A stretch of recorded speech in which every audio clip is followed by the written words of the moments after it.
Hey, ¿qué pasa, Calexico? Welcome back to the podcast. Like always, I want to thank my sponsors. I want to thank my friends Jake and Sergio. Thank you guys for sponsoring the podcast. I also want to thank Patty and Golden Dragon for giving me a space to record today's episode here. You can follow them on Facebook and Instagram. You can also stop by. They're located at South 928 Imperial, I believe. It's right in front from AutoZone. And just I want to remind everybody that this episode is not an endorsement. I'm just trying to inform the community and interview the candidates. That way they can, get to know them and make a better decision when, election day comes. But if you're a candidate and if you want to be on the podcast, you can always contact me through social media or via email. It's quepasacalexico@gmail.com. So yeah, let me know if you want to be on the podcast and, let us know why you're the candidate for your position. Today's guest is a lifelong resident of the Imperial Valley, El Centro, to be a little bit more specific. He's a Southwest High School graduate. He's currently on the Board of Trustees for the El Centro High School, Central Union High School. Central Union High School District, yes. Yeah, it's kind of confusing because here's Calexico Unified School District. Right, there's only one district, so he's on the Board of the Trustees there. He also has his law firm here in the Valley. And now he's a candidate for Division 2 of the IID Board of Directors. Today's guest is Mr. Ryan Childers. Thank you for being here. Well, thank you for having me. I always begin my episodes with, my guests telling us a little bit about themselves. So a little quick bio about yourself. Sure. So as you mentioned, I was born in El Centro, raised in El Centro. I've been a lifelong resident of Division 2, which is the division that I'm now seeking to represent for the IID Board of Directors. I graduated from Southwest High School in 1998. I was the second graduating class from Southwest High School. Mm-hmm. I was on ASB there, and I can remember very clearly the day that the high school opened. We'd been on Central's campus before that, even though we were a different high school. We were on Central's campus because we were waiting for our campus to be finished. Like a lot of construction projects, it ran behind schedule, Yeah. And so graduated from Southwest High School, and then I went on to Cal Poly San Luis Obispo, where I studied accounting. And graduated from with honors from Cal Poly. And then from there, I thought I was going to go on to be a CPA, and I was sitting in a business law class towards the end of my college career, and I thought, I think this is what I want to do. And so went down and signed up for the law school admissions test, and ended up going to law school. I went to the University of San Diego to study law. I graduated from there with a Juris Doctor, and that was in 2004. Yes, 2004, and then I was admitted to the bar in 2004, and I've been practicing law in El Centro ever since. And so I met my wife my last year of law school. Her name is Allison. She grew up here in the Imperial Valley on the north end. She's was raised in Westmoreland, went to Brawley High School. We didn't know each other before law school. We set up on a blind date. Oh, really? And so that was in 2003, and so we're going on 17 years together, 16 years of marriage. I have two beautiful children. My son William is 11 years old, and my daughter Abigail is 8 years old, and proud to be raising them as fifth-generation Imperial Valley residents. I'm very proud to say that my family and my wife's family actually have been in the Imperial Valley for almost 100 years. And so we've got some very, very deep roots. And for me, those roots are in the El Centro area. Even when I left for school, I knew I wanted to come back. My grandparents played a big role in my life. They raised me for a big part of my life, and I knew that I wanted to come back and be able to be there for them, as they were in the waning years of their life. And so after I graduated from law school, I came back and I worked for a local business firm for a while, and then an opportunity opened at the Imperial County District Attorney's office, and I took a job there. I was there for a couple of years and then decided it was the right time for me to open my own practice. And that was in November 2006 that I opened Childers & Associates, and we've been in business ever since and have grown to be a thriving law practice. My wife and I are also very active in real estate. My wife has a real estate brokerage in El Centro, and we also manage a number of real estate investments that we have. So we're busy doing those things, but I was raised to believe. My grandfather was an ordained minister. He spent 25 years as the chaplain at the Imperial County Jail. My uncle, who was also like a father figure to me, spent about 20 years as a chaplain in the minimum security portion of the jail. and then later started a ministry where they distributed food, much like a food bank. It was called the Good News Mission, to people in the community that were down on their luck and needed, a little bit of help. And so through that, I learned and was told and taught the importance of giving back to the community. And so that really inspired in me a sense of the importance of community service, but also service to the community through elected office and positions of leadership. And so it's out of that ethic, that base in faith, that has led me to pursue serving on the school board. When my wife became pregnant with my son, I said, there's some things that I'd really like to see in our school system. And if those are going to be in place by the time that my son starts school, I need to run now. Yeah. And so as it turned out, my son was born in April of 2008. I actually had to miss that school board meeting because he was being born. Oh, wow. I'd taken the position on the El Centro Elementary School Board in December of 2007. That's true, because you've been on it for 12 years now, right? Yeah, so I'm in my 12th year now as a school board member. After serving my term on the El Centro Elementary School Board, or actually right at the very end of my term, we ended up buying a house just right outside the district. And so with about 90 days left on my term, I had to resign. I did not want to, play the game that unfortunately we've seen some elected officials play where, I live here, right, and they're not. And I wasn't going to play that game, so I resigned about 90 days short of the end of my term, and then set out a year and said, I still feel this need, this call to serve in an elected position. I think the school boards are where I can be of good service at that point. And so I decided to run for the high school board and was elected. And so now I'm in the tail end of my second term on the high school board.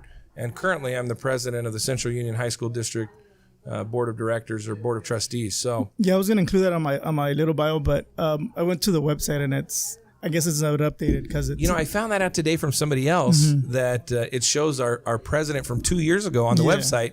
Yeah. And so I reached out to the school district today. It's funny you mentioned that.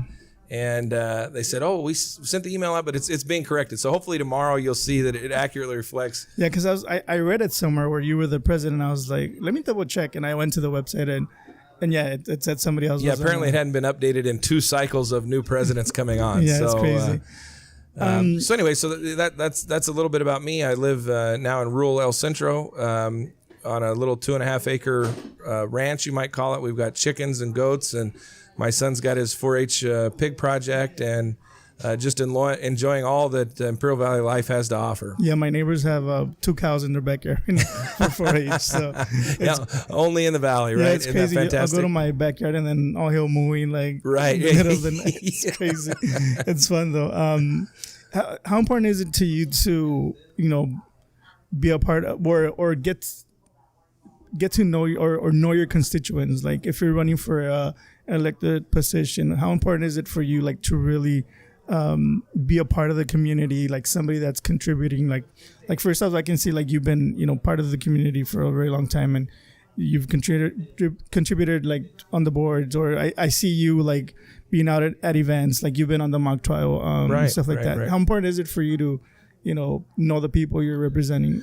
Well, I don't think that anyone can be an effective leader if they don't really share a connection and some common base of understanding with the people that they're seeking to represent. And so I think it's interesting when people run for office and you see them for the first time at annual events. You see them for the first time at things that others go to with regularity that are active members of the community. And so one of the things I'm most proud of is that I'm not showing up to a Chamber of Commerce mixer or some annual dinner or the Christmas parade because I'm running for office. These are things that I'm doing day in and day out because I'm a member of the community that wants to see the community prosper and in some way add in my small part to the community. And so these are things that I've been doing long before let's see. So I came back from law school in 2004. So we're going on, 16 years that I've been involved in these things. I came back immediately. I joined the Rotary Club, where our motto in the Rotary Club is service above self. And that's something that rings very true with me. And I've continued to serve in the Rotary Club, past president of the El Centro Rotary Club, and a variety of other, you mentioned mock trial and, coaching my kids' youth teams, being involved in their 4-H clubs. All these things are just things that we do as active members of the community. Yeah. And so it's nothing new to me. I'm not doing it because I'm running. These are things, for me, running is just an extension of my normal service to the community. Yeah. In an interview at I think it was a Desert Review, you said that if they would have asked you 4 years ago, if you would have wanted to run for this position, you said that you weren't ready. What changed in these past 4 years that? Well, and I'm glad you bring that up because that's a really important thing. The main reason that I wouldn't have been ready 4 years ago to run for this position is because in my personal life, or my business life is probably a better way to put it, I was too busy. And so as I told you before, I studied accounting. I'd always intended to be a business and estate planning attorney. I ended up at the DA's office. My career took a little bit of a curve. And now about 2 years ago, I felt like I'd gotten to a place in my practice where I could really start to pick and choose what I wanted to do. And so over these last couple of years, I've really started to pare back these other things in my practice that my heart wasn't really in. And I've now begun to focus my practice primarily on, I haven't begun to focus it. I've now focused my practice on estate planning, probate, and business law. And so as a result of that, I've got a lot more time that I didn't have before. And so that was the main reason why I made that comment, is because 4 years ago, I didn't feel like I would have had the time. But in addition, in serving these 8 years on the high school board and the 4 years on the elementary board, there's experience that comes with that. You see a variety of situations, whether it be difficult labor negotiations or dealing with issues with parents or students or teachers that are difficult and require you to make a decision that might not be popular, but do it because it's the right thing to do. And those are things that come with experience.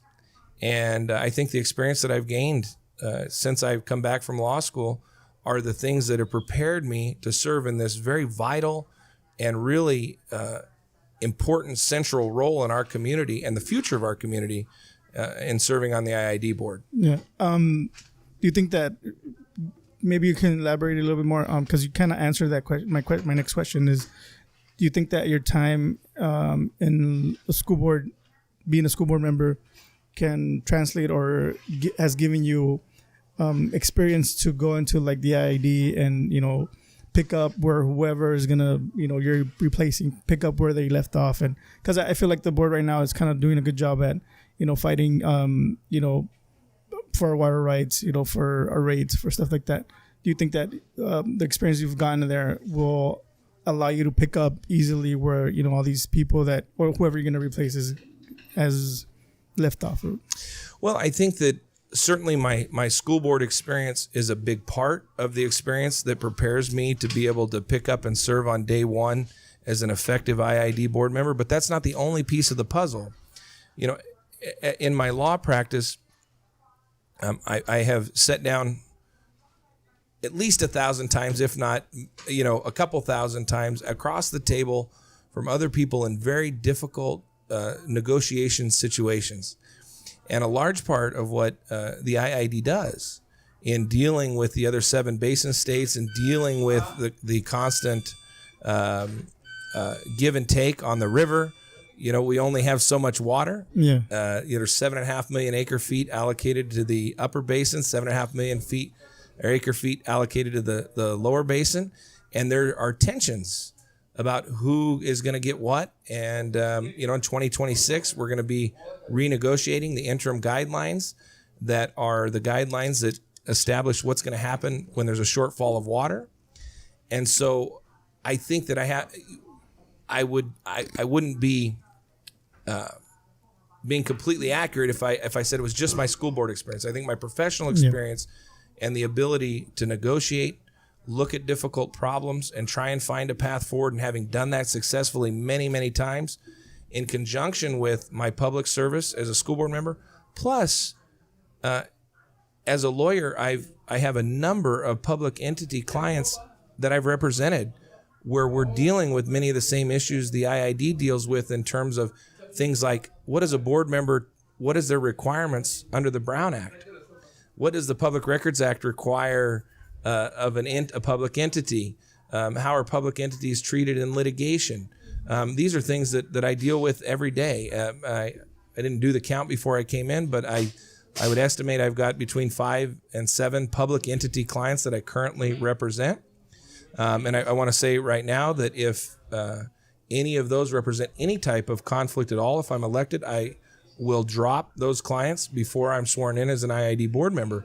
But having said that, actually advising boards like the IID board on a variety of issues, I think gives me a really unique insight and perspective into what a board does and what their legal obligations are. So I think we have to take all of those things into consideration in order for me to arrive at feeling comfortable that I have the level of experience to begin this job on day one and effectively represent not just my constituents in Division 2, but the entire Imperial Valley. Yeah, because at the end of the day, you're representing this division, but anything that is done by the IID affects the valley. That's absolutely right. Do you your opponents? One's like super. You could say experience. He's had a lot of experience in the board, and then one of them, I don't know, Mr. McFadden. Yes, I'm Mr. McFadden. I don't know him, but then you have JB, who I got to speak with, who's really smart, but some people might say he doesn't have a lot of experience. Do you feel that that experience, like it being a board member or being somebody in IID, that experience is key to be a good, somebody or a good representative for the Division 2?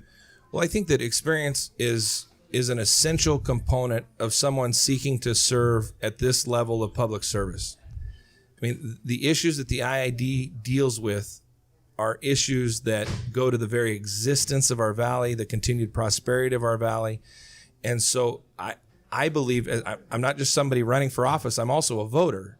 Right? And so I believe that we need to have people serving in these positions who have a track record that we can look at to gauge, how they're going to behave in these positions. If someone doesn't have a track record that we can look at, all we have is their word. And, I'm not necessarily characterizing any of my opponents in this manner, but we all know the track record that politicians have to living up to their word. And so in my case, I'm not saying, listen to what I'm saying. I'm saying, look at what I've done. Mm-hmm. And I think that that's a big difference. I want to say very clearly that, I honor Director Kuhn's 16 years of service. Public service is not an easy thing. Yeah. And so for him to go out there and stand on the battlefield of the IID and the battlefield of water rights and, maintaining the integrity of our board against attacks like AB 854 and other things, I honor and I respect that. But I also believe that every board, every institution benefits from a fresh perspective, right? And new blood coming in. So long as that fresh perspective and new blood is backed by the experience to let the voters and the people of our community know that they're going to be able to effectively do the job. And so I don't knock Mr. Hamby for being 23 years old. I agree with you. Mr. Hamby is an incredibly intelligent young man. He attended Stanford University, which is no easy feat. Yeah. And so I don't take anything away from him in that regard. But I do believe that the IID is not a place for people to first cut their teeth. It's not a place where somebody should have their first real job. And it's not a place where voters should take a gamble based on someone's word. Go out and create a track record.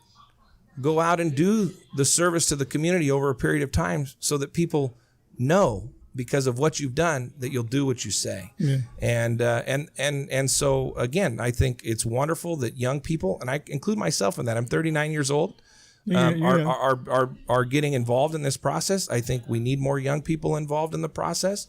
But again, the IID board is the big leagues, and we need people there with experience. Yeah. You mentioned AB 854. Can you tell us a little bit about, what AB 854 and where you stand on? Yeah, so AB 854 was an assembly bill that was brought forward by Assemblyman Chad Mays. And the thrust of the bill was essentially to stack the IID board with a majority of members who would be voted on by folks in Riverside County. And the justification for that is the fact that the IID provides power in the Coachella Valley, and there's no representation from Coachella Valley or Riverside on our board. The problem with Assemblyman Mays' approach, well, there are many problems with his approach, but the first being that for the legislature to stack our board with people from Riverside County would be a breach of the 1934 agreement that gave rise to the IID being able to provide power to Coachella Valley in the first place. So we've got to remember what the environment looked like in 1934. The IID, we have the third oldest water rights on the Colorado River. We have the largest allotment of water off the Colorado River, 3.1 million acre feet of California's 4.4 million acre feet. So that's 70% of California's allotment. We are 20% of the total allotment on the river entirely. So our water rights are a big deal, not just for us and our continued prosperity, but on the river as a whole, right? And so to allow a majority to come from Riverside to affect our water rights potentially with a majority vote is, number one, unacceptable. But to go back to my earlier point, in 1934, with our water rights as old as they were, the All-American Canal going to be delivering water to the Imperial Valley, Coachella was in an uncertain position. They were asserting that they had some water rights, but had never been quantified. And so this 1934 agreement basically settled those issues and said, okay, Coachella, you're going to get X amount of water off the All-American Canal. But in addition to that, because the All-American Canal has drops on it, as it drops in elevation, it's creating hydroelectric power. And so because IID is already going to be generating that power, Coachella, it may not make sense for you to get in that business. And so there was an agreement that IID would provide power that was generated hydroelectrically and then beyond whatever power or however they generated the power to meet the needs up there. And in exchange for that, the Coachella Valley Water District would be paid 8% of the net proceeds of all, not just IID's sales of electricity in the Coachella Valley, but all of IID's energy sales. And so, this is a bargain for contract that was agreed to. And nothing about it said that they would be able to stack our board. So I believe, number one, that AB 854 would be a breach of contract and that would be very, very problematic. But for the reasons I stated earlier and the potential effects on our water rights, it is an absolute non-starter, and we have to do everything to beat it back. But it's clear what their real intention was. If you read the language of AB 854, what it says in essence is that if the IID were to divest itself of its power assets in Coachella and turn that over to another public energy agency, those board members would be immediately removed from the IID board. So this was nothing more than a naked attempt to circumvent this agreement and allow Coachella to take over the IID's power assets, which is problematic, at least at first blush, for the IID ratepayers, because 60% of the total customers for power for the IID come from the Coachella Valley. And so imagine trying to continue to run an operation, but immediately having 60% of your revenue and customers evaporate. Again, it's a non-starter. So I think we need to hold firm and do any and everything we can to stop this. But we also have to be mindful of the fact that in 2033, this agreement is coming up for renegotiation. And so we need to be very strategic in the way that we approach this. And we need to have a plan as to how we are going to make sure that we're able to renegotiate that agreement in a way that continues to benefit the ratepayers in Imperial County, but also benefit the ratepayers in the Coachella Valley. Right now, they're paying energy rates that are up to 30% lower than what, in some cases, their neighbors across the street with Edison are paying. So I think they're getting a fair deal. And this cry of taxation without representation that you hear from up there is just a red herring. It's really there's no substance to it because, again, it was something their elected leaders agreed to many, many years ago. Yeah. And they need to live up to their promise. Yeah. Another big issue that, it's affecting the IID in the Imperial Valley is the IID versus Abadi lawsuit. Mm-hmm. Can you tell us a little bit about what you know about it and, where you stand? Well, so I've certainly taken the time to read the briefs and some of the amicus briefs that have been filed at the appellate level regarding the Abadi lawsuit. The Abadi lawsuit arose over an objection to what is termed the equitable distribution plan that the IID had laid out.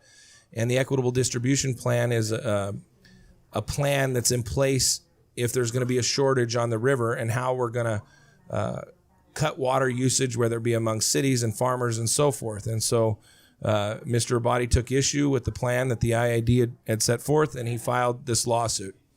But in my experience in talking to, at this point, thousands of voters, and this issue coming up hundreds of times, that when people ask me this question, what they're really asking is, what is your view on the ownership of the water? And so I want to be unequivocal, and I want to be as clear as I can be on the record. I do not believe, and I will not ever support any individual, whether it be a farmer or anybody else, or any group of individuals, whether they be a group of farmers or anybody else, having the right to transfer, sell, or negotiate anything to do with the water rights of the Imperial Valley and the Imperial Irrigation District. Having said that, I think it's important, though, that we recognize that the law is clear, in whether it be in some Supreme Court cases that have been decided over the years or otherwise, that the landowners of Imperial County have a right to the continued delivery or service of water to their land, right? But when we say landowner, it's important that people understand that we're not talking about just farmers. In fact, there are many farmers that are not landowners. A lot of farmers are tenant farmers. They lease their land from families that were here years ago and have moved out of the valley, and they're simply paying rents. Yeah. And so farmer does not equal landowner. Landowner does not equal farmer. If you own a home or you live on a piece of ground, you are entitled to water, access to water to that ground. And that's what that means for all of Imperial Valley.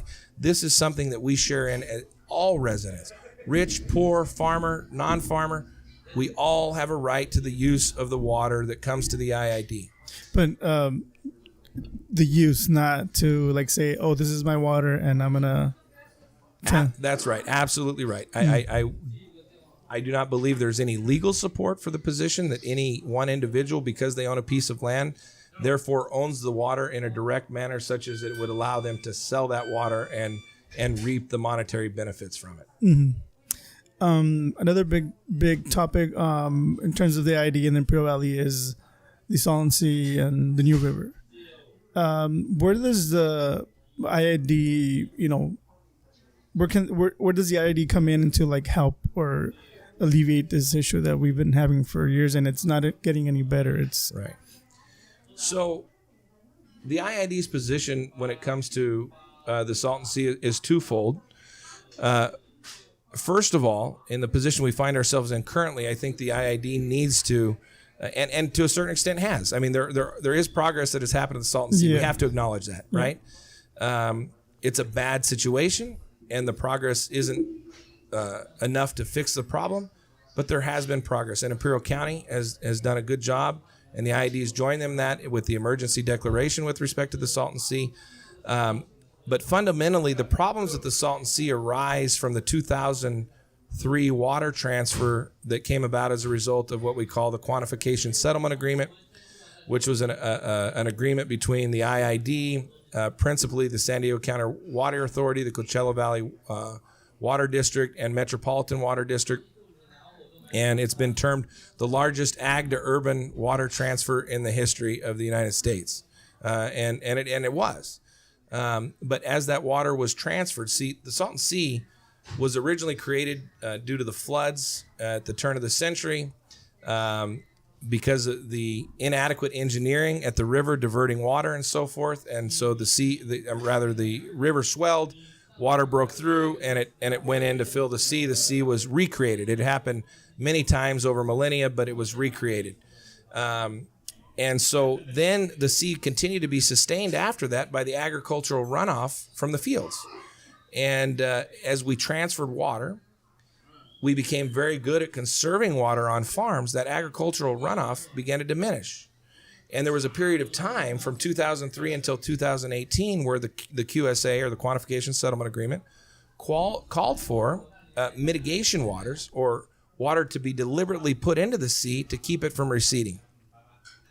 We knew from 2003 until 2018 that in 2018 that water was going to stop and we were going to have a problem. And yet the state of California, who is contractually obligated under the Quantification Settlement Agreement to cover all mitigation costs as a result of that transfer in excess of $113 million. The initial $113 million of mitigation is the responsibility of the parties to the agreement, who formed what we call a joint powers agreement, which is basically government entities coming together to form a separate government entity. And so the IID, the Coachella, San Diego, and LA through the Metropolitan Water District were responsible for that first amount of money. As you might imagine, the mitigation costs have gone way beyond that. There are numbers that say that it could be $9 billion or higher to fully mitigate the environmental impacts from this transfer. So the state had said, we're going to agree to cover the rest. Okay. The problem is they didn't appropriate the money to cover it in any legislation. And so there were lawsuits that ensued after the QSA, and you can find those lawsuits. It's called In Re Quantification Settlement Agreements is the case. And in there, the court said that it's legal. Yes, it was legal for the state to be contractually obligated. And if the JPA or the member agencies, IID being one of them, were to sue the state in order to enforce that obligation, they would win. But when they sought to enforce that judgment, see, in any lawsuit, you can win, but you have to enforce your win and get the money from the person. The court said that then there is no mechanism beyond winning for the IID or the JPA or anybody else to actually get the money from the state treasury to pay for it. So what we had basically was a toothless contract. And I don't think anybody realized that at the time, or they wouldn't have done it. But nonetheless, that's what we're left with.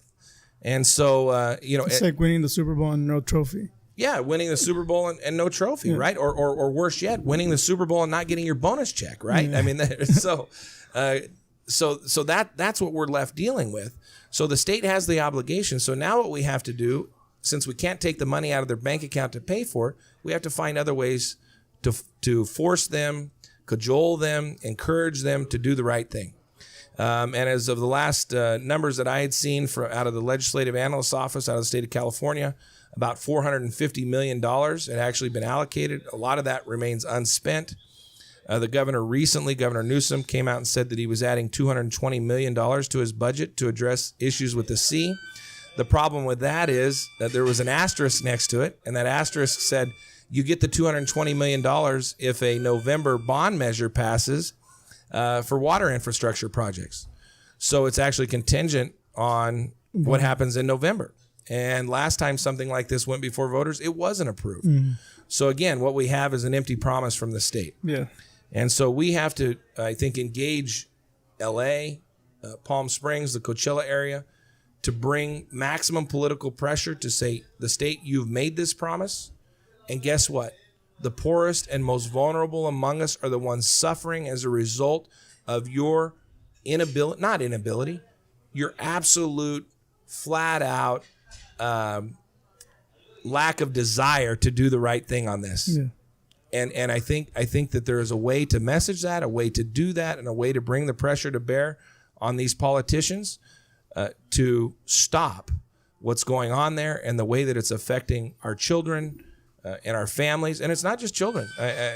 My wife has very, very, very bad asthma. When the wind blows, it kicks up. She has to take special medication, has to go to San Diego once a month for a special injection. And so, I'm living at the fore of this in my own household. And we know every time the wind blows, things get worse. And so for the state to say they were going to do something in order to induce the IID into making a transfer that the state had to have in order for the state to have the water it needed, and then not to follow up, it's not just wrong, it's immoral, and they need to be called out on it.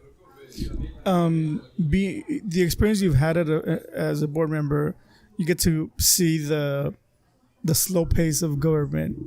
How do you run a campaign in terms of not promising stuff that you can't really accomplish in a let's say a 4-year term or 8-year term or 2 terms? Right.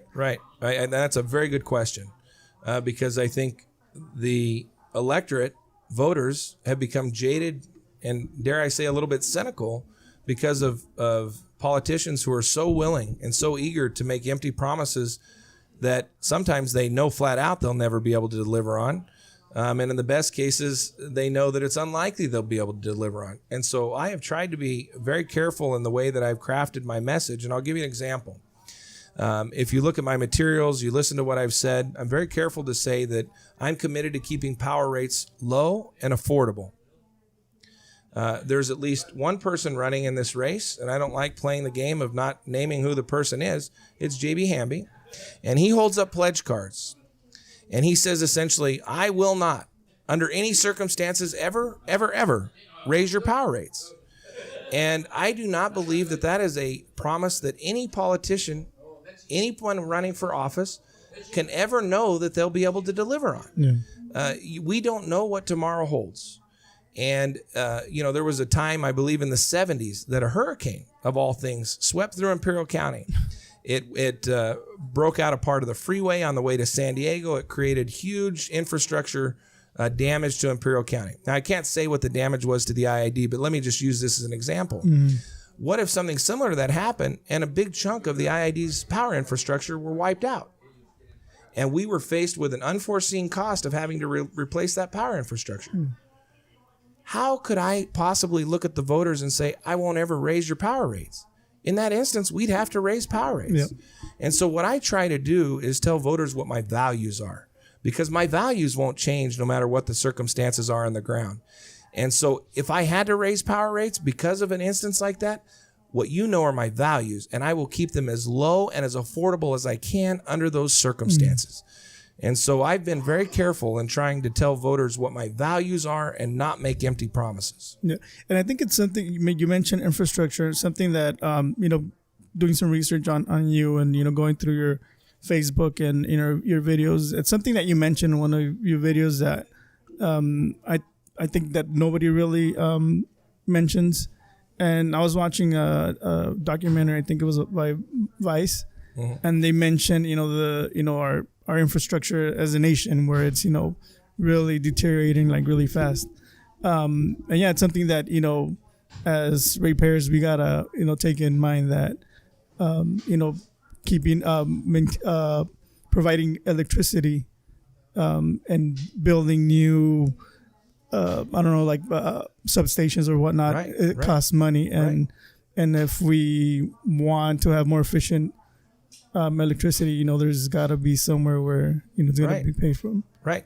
Well, and I think we all realize that electricity and electricity infrastructure are the backbone upon which economic development grows. Right. And so a new business can't come in, a new manufacturing plant or whatever the case may be, some new logistics hub can't come in and be built if the power infrastructure is not there to supply them. And right now we have 137 substations in the IID's service area. And currently, what we're finding is that in every city in the county, with perhaps the exception of El Centro, there are developments that are set to come online that are being told we don't have the power infrastructure to allow your program to come, or your new project or development to come online. And so that means that jobs are held in abeyance. They're sort of in limbo until that power infrastructure arrives. And unfortunately, the IID does not have a very good plan to address this. In the past, it has been the practice of the IID to pay for the infrastructure to deliver power to its customers, which makes sense. We're in a restaurant, right? They serve people wanting to come and eat. They didn't tell their future customers, you need to pay to build my restaurant, and then you can come and eat from me, right? And then I'll earn a profit off of that. No, they built the restaurant, and then they supply the food, and then they earn a profit as a result. Well, likewise, the IID is providing power from which they derive revenue. And so I believe that it's incumbent on the IID to then build the infrastructure that delivers the power from which they derive the revenue. Again, Mr. Hamby stated at a forum that he believes that the developers should solely bear the burden of that. The problem is, number one, that's not been the IID's past practice. Number two, the cost of building a substation is anywhere between $8 and $12 million. So I'll give you an example. There's a doctor's office that was recently built in Imperial, in an industrial park. And when the builder for that, on behalf of the doctor, went to the IID to get what we call a will serve letter, which means the IID will serve them with power, the IID initially said, you know, it doesn't look like we've got enough power capacity to do that. So are you going to tell this doctor that it's incumbent upon him? Apparently Mr. Hamby would, but that it's incumbent upon him to build an $8 or $12 million substation so that he can have power? Think about what that's going to do to economic development in our county. It is absolutely going to bring it to a screeching halt, because there are very few developments or business projects that are of a size that could actually afford to absorb that kind of cost. So is the only option that the IID pay for it all? No. There are options like cities use, which are capacity fees. For instance, when you want to build a new house or apartment project, what kind of strain is that going to put on water and sewer capacity? Well, then you pay your fair share of that. That's an option that I'd be open to. But again, that would deviate from the IID's historical and past practice, which is we build the infrastructure from which we derive our revenue. And so those are important issues. And I think it's a shame that I'm the only candidate that's talking about it, because it's the kind of thing that really hits us where it hurts, which is good paying jobs. Yeah, exactly. Yeah, I mean, I think that's something that a lot of residents really don't like. Me talking to either JB or Mr. Kuhn or yourself, you know, I'm beginning to learn a lot of how the IID works and how much impact it has on the valley. Not only is it, you know, providing energy, you know, it's providing the water, but jobs and helping, you know, maintain, like you say, economic, you know, like jobs, not only IID jobs, but, you know, if a new company wants to come in and build a something big that needs power, you know, they need to provide that energy, and it creates, you know, jobs that aren't IID, but it's so I mean it's a cycle, you know. Right. And yeah, I mean I've been learning a lot from, and it's just crazy how much, you know, the IID and how important it is to have people that see the big picture, not just I don't know. Well, and that's a big part of my message, you know, trying to help people realize that the IID is one of the most important, if not the most important institution in our county in a variety of ways. And that's why it's so important that when we vote on IID directors, that we're looking at people that have the education, the experience, and the values to lead the IID and thus our community to a future of progress and prosperity, because the IID plays a key role in that. And I recognize that, and I believe that I have the skill set, not just as a result of my education, but as a result of my experience, both legal and as a school board member, to help play a small part in leading us forward. We've at the 45-minute mark. Is there anything that I think you answered all of my questions? Okay. Anything else that I didn't, you know, touch that you would like to talk? Well, I other than what we touched on, I appreciate how prepared you are and the research you've done. You do a wonderful job, and I enjoy your podcast. Thank you. I'd like to end with simply saying to voters that I think that we all understand that it's not, our water rights are the foundation upon which our entire community is built and can continue to grow. But that's not the only thing the IID does. And so I believe that I'm a candidate that's giving voice to those other issues and recognizing what those other issues are, like we just talked about, power infrastructure and other things. And so I hope that voters listen to this podcast and can come to a conclusion where that I can, with confidence, ask them for their vote on March 3rd and their support, so that we can take my message, my vision to the IID Board of Directors to chart a path forward that leads to a prosperity for the county moving forward. I hope that my children that are fifth generation Imperial Valley residents feel like they can come back here and raise my grandchildren as sixth generation Imperial Valley residents, because I fought to provide opportunity and realize the important role that the IID played. All right. Thank you. Well, best of luck. And I'd ask you for your vote, but you live in Calexico, so. and I try not to, you know. I know. I'm just teasing. And I try to keep it informational and not give my opinion, but try to make it, unbiased as much as I can. But yeah, once again, I want to let everybody know that this is not an endorsement. But yeah, I want to wish you and the other candidates the best of luck. I know March 3rd, right? Is March 3rd. So it's around the corner. So yeah, I hope everybody that is voting that has a candidate, because it's Division 2 and Division 4, right? Division 2 and Division 4 are the two seats that are up, and so there is an election here in Calexico. Yes. Yeah.